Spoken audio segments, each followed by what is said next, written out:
Hello everyone, my name is Slagar Kumar. I am also learner. I couldn't speak English, but nowadays I can speak English. My subscriber asked me, how can I speak English fluently? I will give you suggestion. First of all, you click the subscribe button and click the bell icon. First, you should practice every day. You should practice every day. Then you should read English storybook. Read 3 times. Then you should watch English videos, cartoon videos. One video you should watch 3 times. Then you should write English sentence.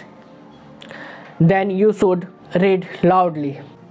You should repeat all sentence every day. Then you will be able to speak fluently. If you can't do this, then you listen every day English story book.